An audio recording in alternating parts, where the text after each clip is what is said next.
உடனுக்குடனே சரியாகணும், உடனுக்குடனே கியூர் ஆகணும் அப்படின்னு தான் நினைச்சிட்டு இருக்காங்க. ஏன்னா ஆயுர்வேதிக் அப்படிங்கிறது நீங்க சொன்ன மாதிரி எண்ட் ஆஃப் த ரிசல்ட் கரெக்டா இருக்கும். ஏன்னா அதுல இருந்து கியூர் ஆகி வெளியே வரணும் அப்படின்னு நினைக்கிறீங்க.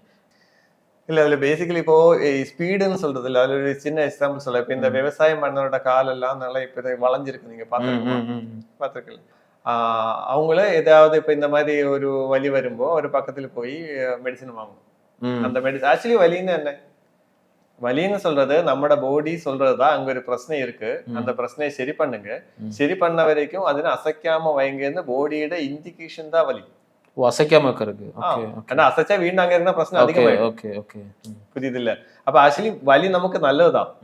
இப்ப எக்ஸாம்பிள் நான் என்ன சொல்ல, ஒரு கார் ஓட்டிட்டே இருக்குன்னு வச்சுக்கோங்க, ஓட்டிட்டே இருக்கும்போது சத்தம் கேட்டா நீங்க என்ன பண்ணும், பக்கத்துல போய் என்னன்னு செக் பண்ணி சரி பண்ணும். அந்த சத்தம் வச்சுட்டே ஓட்டிட்டே இருந்துச்சுன்னா கண்டிப்பா அந்த பார்ட்ஸ் டேமேஜ் ஆகும் இல்ல. நீங்க வலி மாத்திரம் சாப்பிடும்போது என்ன ஆகுது அப்படின்னா நம்மளுக்கு காது மூடி வச்சுட்டு ஓட்டுறாங்க.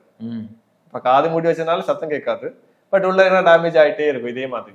அப்ப இவரு இந்த விவசாயம் பண்ண என்ன பண்ணுவாங்க, அவ்வளவு காசு இருக்காது, ஹாஸ்பிட்டல் போது காசு இருக்காது, ஒரு 15 நாளைக்கு கொடுத்த வலி மாத்திரம் அவர் 30 நாள் 40 நாள் 1 வருஷம் சாப்பிட்டுட்டே இருக்கும். அப்ப சாப்பிட்டுட்டே இருக்கிறதுனால வலி தெரியாது, அதனால அவர் ஒர்க் பண்ணிட்டே இருக்கும். பட் இது உள்ள உரசி வளர்ந்து போயிடும். ஓகே, அப்ப நம்ம ஸ்பீடி ரிகவரி நம்ம நினைக்கிறது ஆக்சுவலி அந்த வலி மட்டும்தான் கம்மியாரு, உள்ள இருக்கிற டேமேஜ் அதிகமாயிட்டே போகுது. ஒரு ஸ்டேஜுக்கு அப்புறம் பெரிய காம்ப்ளிகேஷன் கொண்டு போகுது, சொல்யூஷன் இல்ல, பெரிய காம்ப்ளிகேஷன். அதனால அவருக்கு பெரிய பாதிப்பு வரப்போகுது. இப்ப எக்ஸாம்பிள் இந்த மாதிரி உரசி வளைஞ்சு போயிடுச்சுன்னா அதுக்கப்புறம் சர்ஜரி கூட பண்ண முடியாது. புரியுது இல்ல?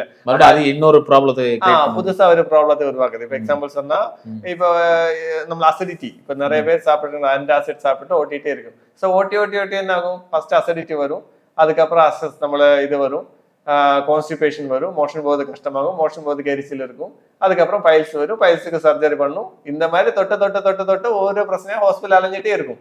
பேரு வேறையா இருக்கும். ஃபர்ஸ்ட் அசிடிட்டிக்கு சாப்பிடும், அதுக்கப்புறம் கான்ஸ்டிபேஷன் சாப்பிடும், அதுக்கப்புறம் பைல்ஸுக்கு சாப்பிடும், பைல்ஸுக்கு சர்ஜரி பண்ணும். புரியுது? இந்த மாதிரி ஒவ்வொரு கண்டிஷன் கனெக்ட் பண்ணி போகும் எல்லாமே. ஆக்சுவலி கரெக்டா சொன்னா டிசீஸோட பேரு சேஞ்ச் ஆகும் எல்லாமே, அதுல விடுதல் கிடைக்காது, கியூர் ஆகாது. அப்ப ஆக்சுவலி என்ன பண்ணும், எந்த பிரச்சனையோ அந்த பிரச்சனையோட காரணத்தை கண்டுபிடிச்சு சரி பண்றது அப்படின்னா அது சரியாயிடும். இப்ப எக்ஸாம்பிள் அசிடிட்டி எடுத்துக்கோங்க.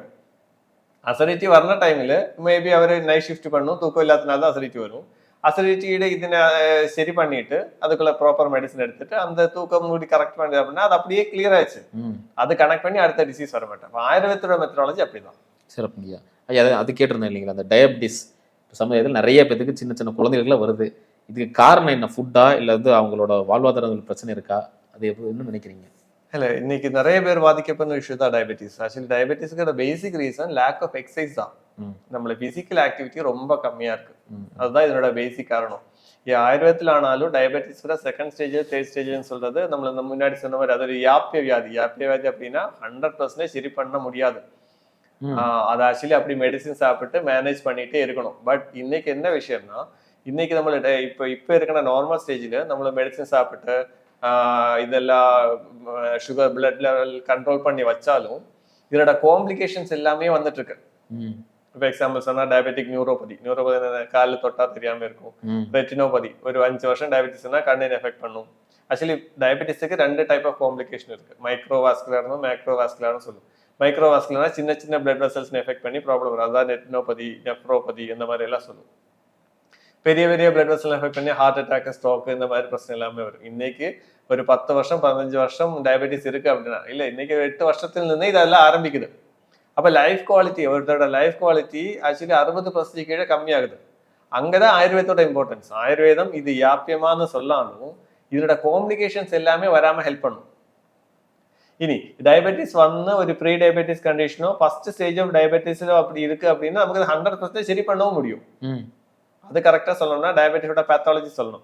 நம்மள சாதாரணமா என்ன நினைக்கும், ஆக்சுவலி டயபெட்டிஸ் சொல்றது நம்மள பிளட் குளுக்கோஸ் லெவல் அதிகமா இருக்கிற கண்டிஷன் மட்டும் இல்ல, நம்மள சாப்பிட்ற ஃபுட்டு செரிமானம் ஆகி பிளட்ல வந்ததுக்கு அப்புறம் அங்க இருந்து அந்த செல்லுக்குள்ள ஏற முடியாம இருக்கும்.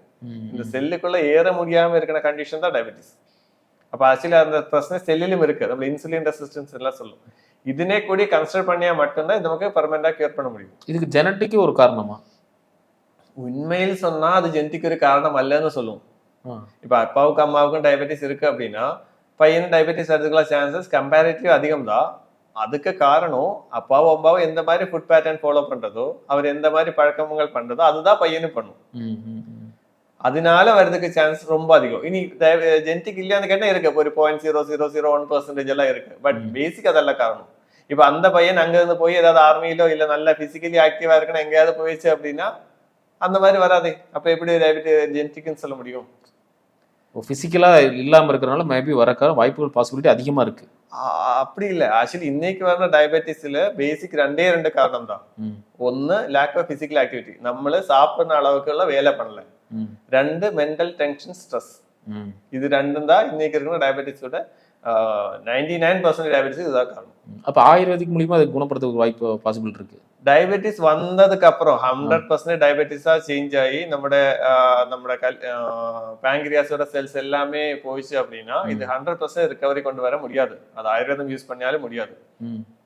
அது ஆக்சுவலி ஒரு டயபெட்டிஸ் வந்து ஒரு 8 வருஷம் எல்லாம் ஆச்சு அப்படின்னா திருப்பி கொண்டு வர முடியாது. பட் அந்த கண்டிஷன்ல இருக்கிறவருக்கு இதோட காம்ப்ளிகேஷன்ஸ் வராம ஹெல்ப் பண்றதுக்கு ஆயுர்வேதனால முடியும்.